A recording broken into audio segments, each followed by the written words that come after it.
Ladies and gentlemen, welcome to our session, Introduction to the Finnish Quantum Ecosystem. We are thrilled to have you with us today. My name is Fikri Selänokatan. I'm with Business Finland in New York, advising Finnish technology companies in the US. We have created this panel discussion with great passion to introduce you to some of the key players and most brilliant minds in quantum technology from Finland. There is no doubt that you will see this very special group of companies, research organizations, the Finnish government, take quantum to greater heights and shape the future of this industry globally and responsibly for all of us. We would be thrilled to answer all of your questions after the panel discussion and welcome you at any time to visit our booth, Quantum from Finland, downstairs, to meet the panelists in person and continue the conversation. We have a lot of time after this panel discussion. There is nothing happening afterwards, so feel free to stay around, ask questions, and engage with the panelists. And with this, I have the pleasure to hand over to the brilliant Erja Turunen, who graciously accepted to moderate this panel discussion for us. Erja is Executive Vice President of Digital Technologies at VTT, Technical Research Center of Finland. She's a real trailblazer for quantum from Finland, holds a PhD in international science, and has held multiple positions at VTT during her almost 25 years career in this company. Please join me to welcome Erja, who will introduce you to our panelists. Thank you, Fikri. And after that, you know how young I am after my 20 years career. But very, very pleased to be here with all these smart gentlemen and more in the first row. We will start actually by looking one video from Ecosystem, and then we will continue.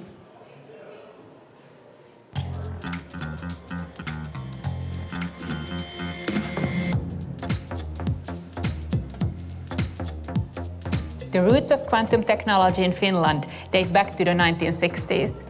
That legacy is one of the reasons why we now have many successful quantum businesses. Bluefors is the world leader in manufacturing cryogenic measurement systems. IQM is the leading European startup building superconducting quantum computers. CSC has provided supercomputing services for over 50 years. We are now reaching for the next level in quantum by integrating quantum and classical supercomputers. At VTT, we develop technologies to scale up quantum computers. Our innovations have contributed to many Finnish startups. As you can see, our thriving community has produced many leading quantum companies. Finland is a world-class player in hardware, applications, and enabling technologies. The Finnish quantum computing industry is attracting hundreds of new employees every year. We have a strong talent pool and technological foundation built over the last 5 decades. There is a natural drive to collaborate across disciplines and business models. Stakeholders work together, exchange ideas, and build a common quantum ecosystem. Finland is definitely in the driving seat, leading the way in quantum computing. The market is rapidly growing in many verticals and will explode when we reach quantum advantage. We have the right expertise for developing new quantum products and services and training tomorrow's experts. Finland is a small country. When one player thrives, everyone benefits. Can't wait to see what we can do next. Why not be part of the next 5 decades of quantum technology?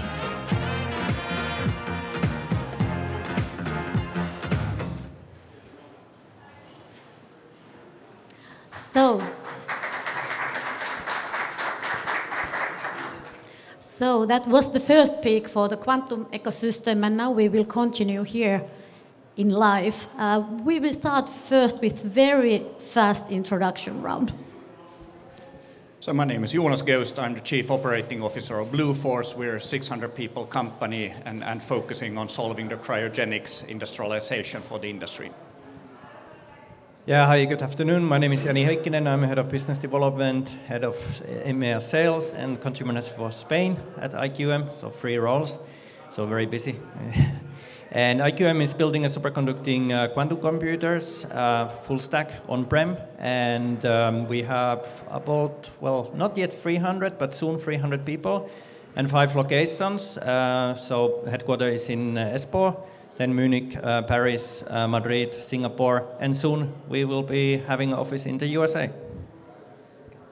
Thank you. My name is Pekka Pursula. I'm a research manager at VTT Technical Research Center, Finland.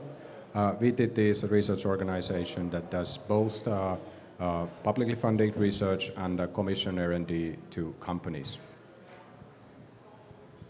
Hello everyone, my name is Charlie Schick. I am with Business Finland. I am a senior advisor there. Business Finland is a trade promotion, investment promotion, and national R&D funding company belonging to the Ministry of Economic Affairs and Employment in Finland. And I'm based in the US. So I guess all you guys are based there. And good afternoon, everyone. My name is Kalle Palomäki, and I am Executive Director at Modulight. Modulight is a laser company. We operate our own 3.5 fab since the year 2000 and also manufacture FDA-grade market-approved medical devices, so fully vertically integrated manufacturer. Excellent. I will start with Charlie, actually.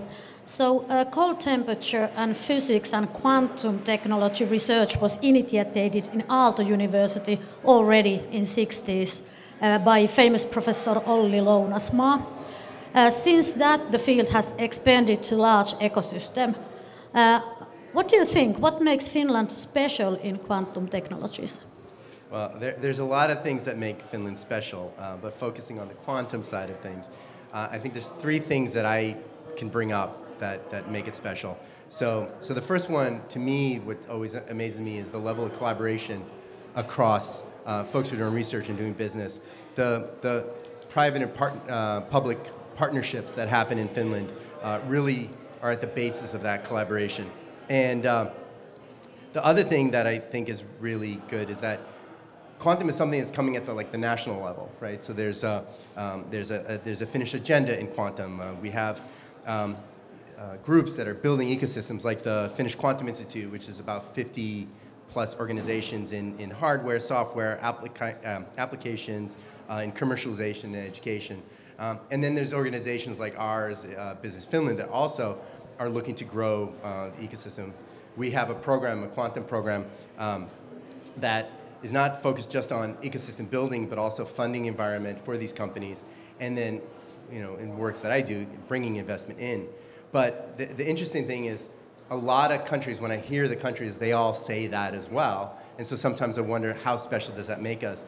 But the third thing that I think actually makes us special, that I don't think other countries can do, is that we have a history of, you mentioned in the 60s already doing stuff with cryogenics, telecommunications, sensing, microelectronics, and we have this history in there, and these people are already there in a tight-knit group, and I think that's what allows us to do things. And I just want to point out, because Fikade was telling me, we have 13 speakers and 24 speaking slots here. So whatever it is that we're doing it right. So. And at least we are active. Yes. Jonas, what has been the key enablers that have enabled you to become the market leader in cryocoolers, in addition to superior products, of course? Well, I think actually building on what Charlie just said, sort of it, in a way for us also, it goes back to the fact that sort of top-level research attracts top-level talents. And an example of that, I think, is our founder, Rob, who came to the Cold Laboratory to do his PhD. And sort of later then he established Blue Force. He's Dutch by origin, but he came to Finland because we had the top university in the area. He founded Blue Force with sort of one of the drivers for him was really to sort of deliver fantastic products from scientist to scientist and sort of really understanding the end user in that sense. Then obviously now 15 years later we're the undisputed leader, I guess, in the area with 600 people and sort of we are delivering our products to the most fantastic companies and universities and research laboratories in the world. And that comes very much from the fact that we have a very broad product range. We're covering sort of from the smallest units that are capable to handle individual research topics to large industrial scale solutions that help then companies to actually industrialize quantum computing or other cryogenic needs. And this also is sort of what we continue to do. Our mission sort of is and remains that we want to support both scientists and industries to go further and actually create solutions that hasn't done before. And we see us as an enabler for other people and companies to create fantastic things. Excellent story, and this is very easy then to preach to the second fast-growing company, IQM. Jani, you are also a spin-off from Aalto University. What is your vision in the competitive market of quantum computing? What are you aiming at? That's a very good question, Erja. Let me start by telling our mission. That's to build world-leading quantum computers for the well-being of humankind now and for the future. So we want to be one of the leading on-prem quantum computer providers in the world, and we have actually kind of two product lines for the quantum computers. So first we have entry-level quantum computers. They're called IQM Spark, which are designed for the education purposes, so full-stack 5-qubit computer, price point less than €1 million. And then we have a so-called flagship products, which currently we are about to finish the installation at VTT, for example, for 20 qubit. 20 data qubit, I want to highlight that we have a tunable couplers between the qubits, so actually the chip, which is here, has a 50 qubit. And later this year we will tape out 54 qubits, which will be installed at VTT next year, and then we have a roadmap beyond that one. And we also target to sell our quantum computers to HPC centers, so supercomputing centers. And we are currently installing 20-qubit machine in Germany for LRZ, Leipzig Rechnungszentrum, close to Munich. And we are involved in some other projects like a Quantum Spain, for example, where the supercomputing centers will host the quantum computers on site. And we are also working on the software stack together with our partners and also some vendors and customers to really make an integration between the HPC and the quantum computing.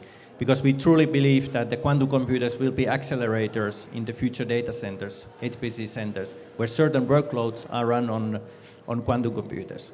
And one other thing I want to mention is that we have capabilities to build application-specific processors. This means that we have a team who is working on the applications and algorithms, and then we can make so-called co-design chips where we actually modify or optimize the QPU for the certain applications.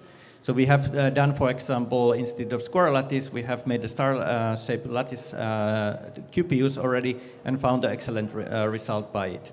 And last point I want to highlight that we have our own fab in Finland. So we are manufacturing our QPUs in our own facilities, which gives us some competitive advantage also.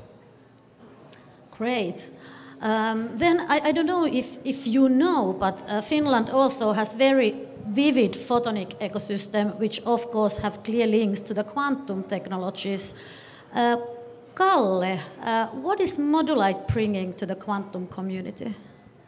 Thank you, Erja. And as you said, there is indeed a very strong photonic history in the city where we come from, which is Tampere. And I think it goes also back some 40, 50 years when the laser research started there. So Modulight has been in the business since the year 2000 and started with making telecom lasers, have done lasers for space, defense, and atomic clocks in the early years. But for the past couple of years, we've really focused on medical. We have FDA-approved devices here in the US. We work in deep collaboration with pharmaceutical companies. And I think actually a couple of those things that are really strong in our DNA would also apply to quantum. So the first thing is that our devices are used to activate the drug. So they are light-activated drugs, and these drug molecules require a very precise wavelength that is tightly controlled, very similar to what quantum companies need. But then the second thing comes into this quality. When you are building medical devices, you need to build really high quality equipment. We have multiple ISO certifications in our fab, and we have been also audited by the US FDA multiple times. So this is something that the quantum ecosystem is looking for from the suppliers. And then lastly, and I think maybe most importantly, is the supply chain security. So, you know, we start with these pharmaceutical companies when the drug is in clinical trials. It takes 5 to 10 years before the drug hits the market, and then it's easily 30 years that the drug is on sale in the market. The laser has to be available for whole of that time, and because we control the source, we built the laser chip, we can truly provide the supply chain security, which a lot of these quantum companies are looking after. And yeah, we make many different types of lasers, from semiconductor to fiber, and so forth. And I think it's really down to these things: quality, supply chain security, and strong laser heritage that we have that we can bring into this quantum. Thank you. So actually, to make all this happen, new science and research is needed all the time, and that's what Pekka, you, and actually also Mia, we are representing from VTT point of view. Currently, we are building together with IQM a quantum computer, but what else? What do you see that what VTT is targeting in quantum technologies? Well, VTT is in many ways an enabler for the quantum industry. So yes, we are building with IQM the quantum computer, but on top of that, the technologies that we are developing, like superconducting technologies, integrated photonics, and cryogenic electronics, those are all actually enabling technologies for many quantum applications and modalities. So that's kind of one way how we enable things. But then we also enable the ecosystem to thrive and the companies to thrive by investing and maintaining this different kind of environments where the companies can develop their technologies. We have the fabrication facility, which is also available for the companies to use with their own personnel. We have labs where you can then characterize the devices, and we have also the quantum computer, in a sense, is also an enabler, because then you can build applications on top of that as from the computing side. And then third, we are also kind of central player in the ecosystem, enabling the collaboration between the academia and the companies. So we really try to push these together with the help of Business Finland, providing a lot of funding for this activity also. But we really want to push the universities and the companies together and be there in the middle together to enable this collaboration and new innovation building. But of course, Finland is that's kind of, it's a small country, and it's not enough that it's a great place to actually do quantum technology and develop quantum technology, but the markets are elsewhere, and that's why we are here today. And maybe Jonas, would you like to comment something on the markets? Yeah, it comes without saying that when you come from a country with less than 6 million people, sort of you can't be in technology business and trust on your home market, but sort of the world is outside. And that's sort of clear for anybody who's worked in Finland in the technology business. That's why at Blue Force also we really consider US to be our second home. It's clearly sort of by far our biggest market. We have more than 1/3 of our workforce is located in the US. We have a factory upstate New York in Syracuse that we are currently expanding to be able to meet sort of also future demands. And I think that is what's sort of driving us all the time to actually be close to the customers, be close to the market, and through that then also sort of enhance your own vision of what you're trying to do by understanding what the customers are actually needing. And I think that's a continuous sort of opportunity for us coming from a small country, but I think it's also a bit of a challenge that we sort of need to reach out there.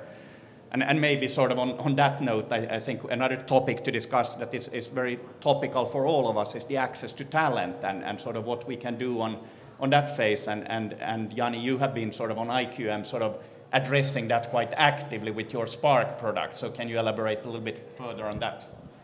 Yeah, sure. So, of course, we as a company, we want to grow, and talent shortage is a big issue for us. And as said, we are close to 300 people now. We have 46 nationalities. We have over 115 PhDs, and we have some PhD students. So we actually help them to finalize the PhD in the company, because that's the only way to go for us. And we see that we need to do something for this shortage and help institutes and academic world to educate more people, not only PhDs, but also bachelors and masters. And that's why we introduced IQM Spark, because we believe that it's a really good tool for the universities to actually to build programs which not only teach the software how to build the quantum algorithms, but also teach and train the hardware engineers, which are also needed. So currently many universities, they have a cloud access, and that's fine, you know, for the algorithm development, but you cannot, for example, calibrate a quantum computer over the cloud. So if you want to teach that as part of your curriculum, then you need the hardware in your lab. And that's one reason why I introduced the IQM Spark. We also have an IQM Academy, which is a free online curriculum to learn the basics of the quantum computer. So you just type iqmacademy.com and you can start learning. I'm sure you're already experts in the quantum computing, but you can spread the message for your friends and colleagues. And we can also provide the tailored education programs. For example, let's say the C-level executives, if companies need to educate the C-level executives or general the executives, the potential of the quantum computing, what does it mean for them? We are very happy to help and build the tailored programs there. Finland is quite well known that it's very easy for universities, so basic research, applied research and industries to do collaboration together.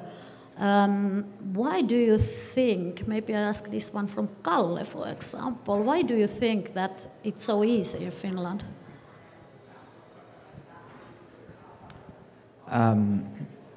I think that one thing there is maybe a bit something what Jonas was saying, that, you know, the markets are outside.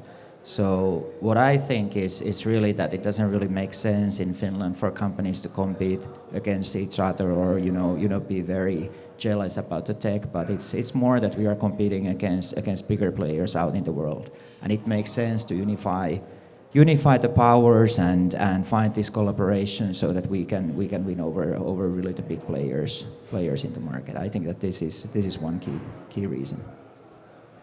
Yes, and this maybe brings me to the next question from that point of view, that okay, now we are talking here about Finnish ecosystem, but that's not, of course, enough. There is no market and not enough even talent in Finland. So, Charlie, about the international collaboration, what would you like to say about that? Yeah, so I focus a lot on healthcare and life sciences, and a lot of folks in the healthcare and the pharma are from the start, they're very global. So they don't care where the innovations come from. They just want to have access to it.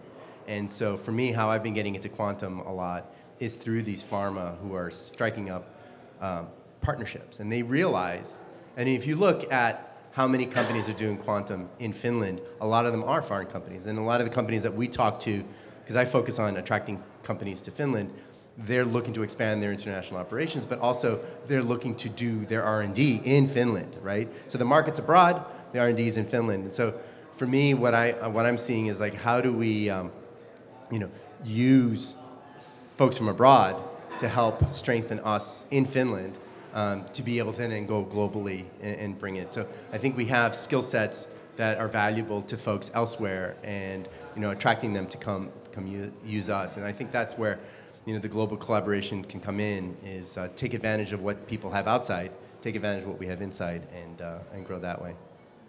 Maybe if I can build on that a little bit, I think another key part is also this, what we see on this panel, that sort of we need to in Finland also be able to offer a market for the workforce, that you can actually work in research institutes, you can do your PhDs at top class universities, you have places to go work in industries, you have a lot of different choices, that the sort of labor market doesn't become too narrow, but there is actually a sort of breadth in that. And I think that's a crucial part for the success of the Finnish ecosystem also. Great. Any more comments for that? Because then I think I might thank you for the while. I'm bringing you back, don't worry, but it's time for our little sisters and little brothers. So let's bring the Finnish startups and SMEs.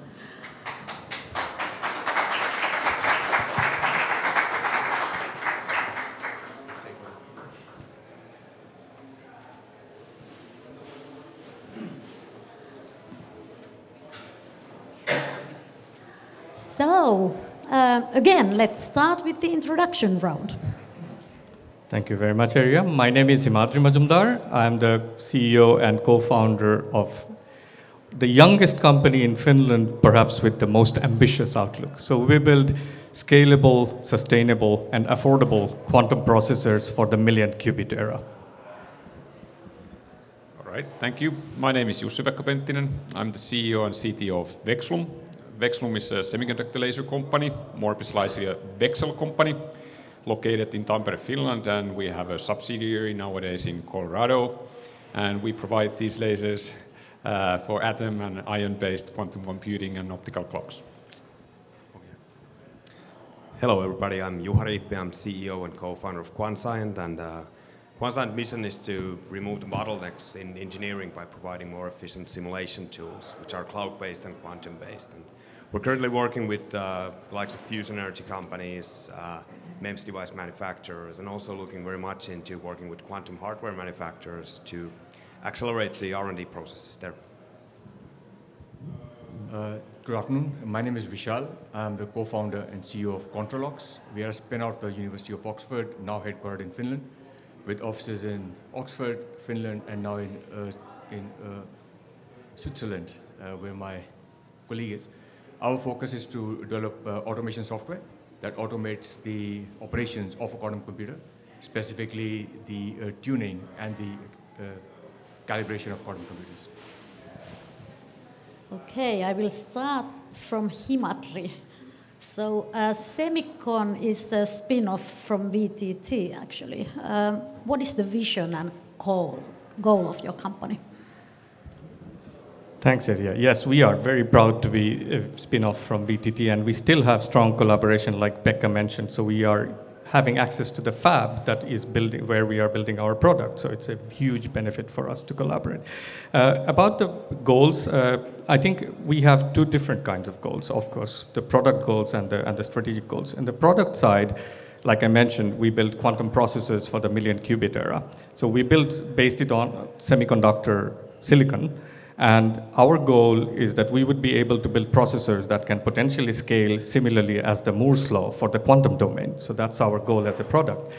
And then on the other side, what we are very cautious of and very consciously taking steps on is critical raw materials. So we want to build our processors in such a way that we are not reliant of materials and sort of supply chain which are problematic.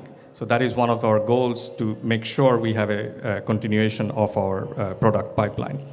And then on the strategic side, we are very strong on collaboration. I think the general theme of this event is that we want to collaborate, and we have to collaborate if we want to go faster. Quantum is too big for one country or one organization to solve.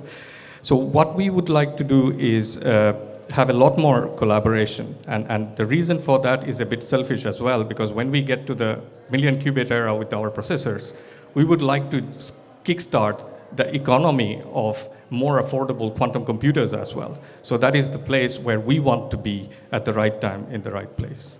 Thanks. Thank you. Then I will go to the QuantrolOx. Vishal. Why do we need automation to scale quantum computers? Well, we need automation because we all know that to build practical quantum computers, we will need millions upon millions of qubits to be in a constant state of tune all the time to make the computers useful. Now, in the era that we are now, it takes years to train a quantum scientist to even tune a single qubit. And once they've learned the skill, you require 3 or 4 quantum scientists to constantly babysit the quantum computer just to keep it alive. And even with that, the quantum computer only works for 2 or 3 hours in a 24-hour cycle. So you know what the problem is. And people who are even trying to develop the quantum chips, if they're trying to do fundamental experiments, it takes them a few hours to even do a qubit spectroscopy. If they're trying to do like a single gate benchmarking, it'll take a day or 2 to set up. With the automation software that we have launched, Quantum Edge, in the beginning of September, the entire skill of manually tuning or learning how to manually tune a qubit is not required anymore. So that means that all the brilliant minds out there should not be wasting their time learning how to calibrate quantum computers, but should be focusing on the more important challenges like the error correction and millions of other challenges we have to solve. Secondly, you will not require 3 to 4 people to essentially babysit the quantum computer. One person can manage 4 or 5 quantum computers. And then thirdly, the uptime of the quantum computers will increase from your typical 2-3 hours a day, but more like 20, 22, 24 hours even. So kind of that's the boundary that we're trying to push. And finally, for the people who are developing the chips in the lab, you can do fundamental experiments instead of few hours to few seconds. And even something like randomized benchmarking, instead of taking a day, can be done in 1 to 2 minutes. So that's why you need automation. Thank you. Then we will move to the lasers, won't we? Jussi-Pekka, and another spin-off, and now from Tampere University, and this time. So you are a young 6 years old company, but you are already actually very strong in laser market for quantum, especially here in US. How did you end up to this market? Well, thank you for the interesting question. So indeed, we are a laser spin-off from Tampere University, and as with lasers, originally lasers were described a solution without a problem, and that was a bit of the case for our lasers as well. So we had this great Vexlum technology, which we were developing in Tampere University since 2005, and there were several different applications. One of the first applications was actually sodium guide-style lasers for these massive telescopes to correct the aberrations of atmosphere. But then in 2012, we were approached by NIST in Boulder, Colorado, that hey, they have noticed that, guys, you have a great technology which might be beneficial for ion trapping, which they were doing then there, are still doing.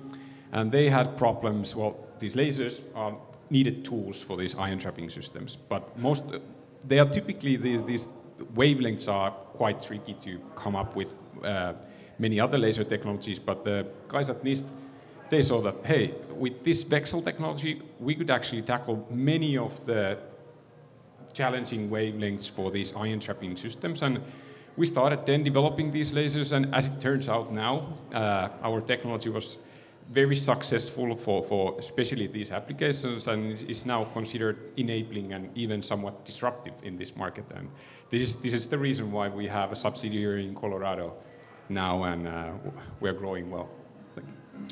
Great story. Sometimes it's enough to be just good enough in something, isn't it, in technology side? Well, it takes, you need a bit of luck, so you need to work hard, but then in this case, I can admit that there was a bit of luck that, hey, they noticed that this is the killer application for your lasers. Yeah, that's great. Then we have still Quanscient here, Juha Riippi. You use quantum computing for computational fluid dynamics. What is the next thing you are targeting? Thanks for the question. So, as I mentioned earlier, we are a multiphysics company, and in quantum, yes, the focus is on computational fluid dynamics. And a little bit of background why that is. It's like things like climate modeling, aerodynamics modeling of airplanes, or basically anything that moves fast is a very complex problem. And a vast majority of the world's supercomputing capacity is being used to actually run these calculations.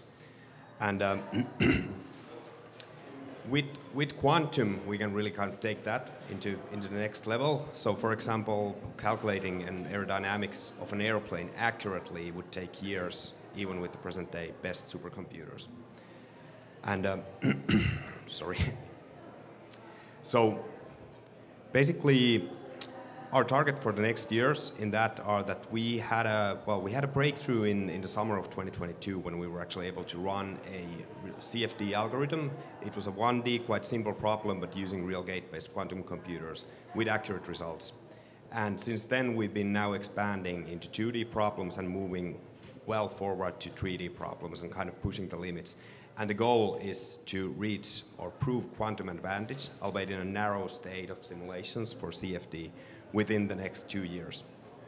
And that's not just a beautiful dream, we actually have some data to back that up. So with the algorithms that we ran, For the 1D problem, we needed 7 qubits to run it. For the 2D problem, we need 12 qubits.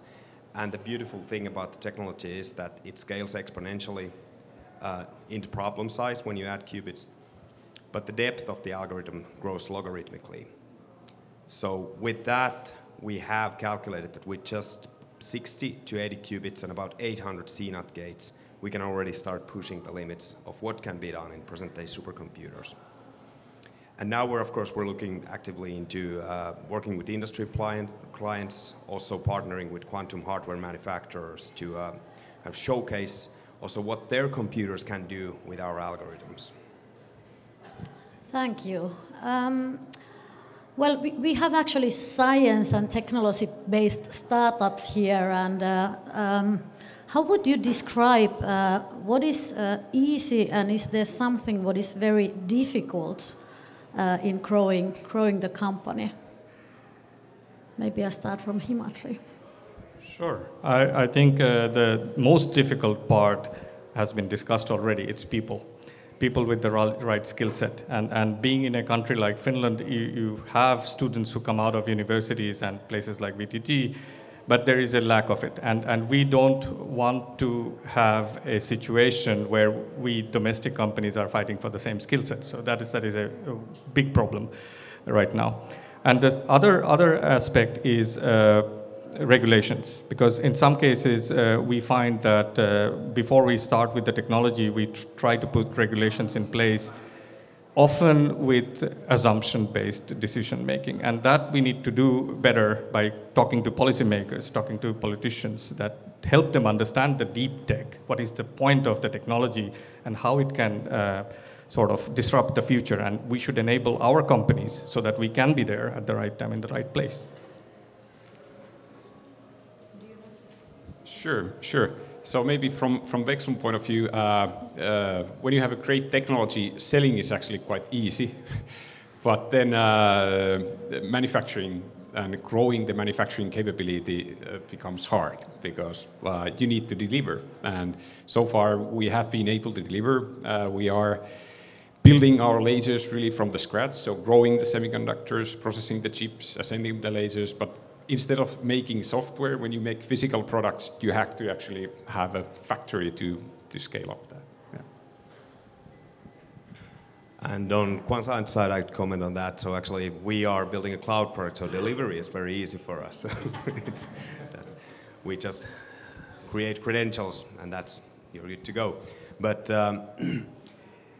and also, we've been quite successful in early sales at the moment, but of course when we're talking about quantum and kind of quantum algorithms, I sometimes jokingly said that we're building software for computers that don't exist, and now we're trying to sell that somebody. So that's of course kind of finding the correct ways to collaborate with enterprises who are willing to invest in quantum technologies and kind of be there, be ready when this technology actually kind of, provides the promises that it has. Yeah, so I think there are two things. Firstly is when you try to introduce the product to a market, for which you have an existing way of doing. So people are very used to, for example, doing things in a manual way. And you come to them and you say you can automate it. And so all scientists are very, like the right word would be, they're very suspicious. Yeah, right? So you have to build a product, so even though it will not need a very sophisticated user interface, but the fact the scientists need to check how does it actually work. So kind of that's one of the challenges, how do you get the acceptance to the market?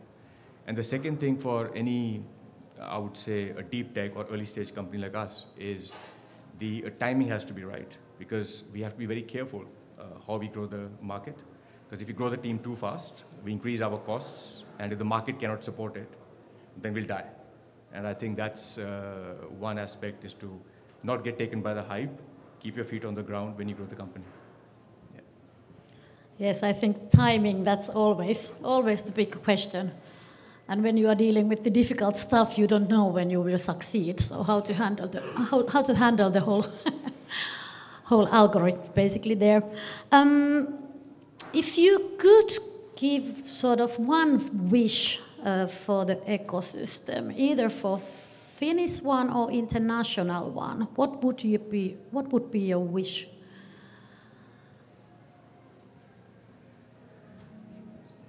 Let's start from there.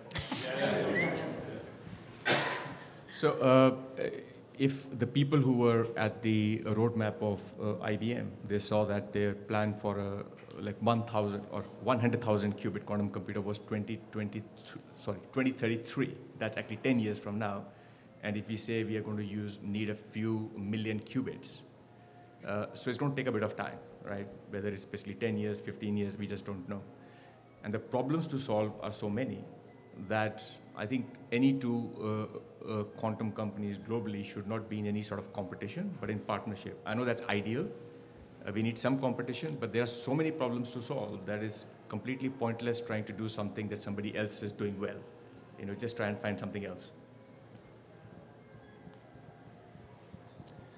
Well, since we are building the software, of course, access to quantum computers is very important to us, and kind of getting that fluently, and also collaboration and partnership in that terms, that working with companies like us, as I mentioned earlier already, is a good way to validate that there are use cases for the computers, and so kind of.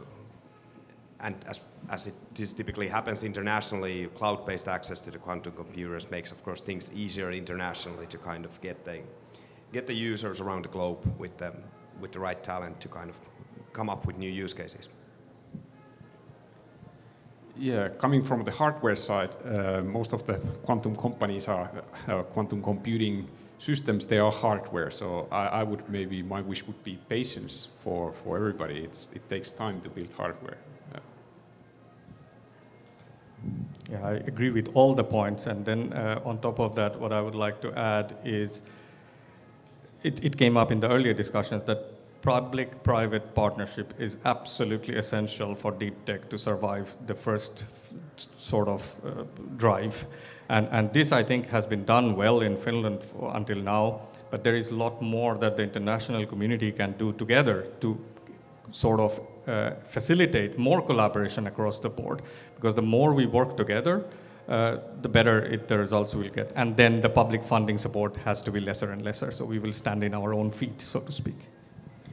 Yes, maybe it's actually good to mention now here that we are, from that point of view, quite positive position now currently in Finland, that we have actually new law for R&D, and Finland government has decided to increase a lot of R&D investments if sort of also then the private investments are there investing at the same time. And now we just got very, very nice news that both actually for shared use clean room facilities as well as actually for the quantum computer up to 300 qubits, we will get now then the funding from the next government program. So any feelings about this decision? I'm holding the mic, so maybe yeah, so yes, I think those are fantastic news. And on top of that, there is this other aspect, which is, I think, even better. It's the Finnish target of reaching 4% of GDP into R&D. And that sort of builds the workforce as well that we will need. So in that sense, these are absolutely right steps in the right direction. And now it's also up to the companies like us to give our best to get to that point. And also, the big boys have to support us as well, so that we can sort of leverage on their learnings, their abilities to get to the point where they have been, and they can grow even more after that. So it's a moving goalpost for us in that sense, but all in the good sense. Yeah, maybe as a university spin-off, I definitely agree that it's good to have more funding in the, not just in the universities, but for the early stage spin-offs. So. Yeah. Well, I completely agree with Himadri and JP here, so let's go with that. Yeah, so I think one more kind of point to add, that when we are building out these systems with the new funding, they should be built in a way that we are able to take the best technologies from all over the world, while we obviously kind of must support the stuff that we develop in Finland, the chips that we develop, the lasers that we develop. but it's important that it's built on open architecture principles so we can use the best of every other technology on the planet to make these quantum computers the best on the planet. Thank you. So now I think it's time that we rise up and we invite the first. Come here, so let's bring the whole ecosystem representatives here. And at the end, I have asked actually these guys to think one or two words which actually describes our ecosystem the best way. Collaboration and trust. Collaboration with complementary technologies, semiconductors, quantum, photonics, all can collaborate. Perseverance and sisu. Education and stubbornness. Getting stuff done attitude. Juha stole mine one, but I think also education, a really strong education basis, and of course the happiest people. Ecosystem diversity. People and infrastructure. Globalist. Thank you all. So here we are, happy to serve you.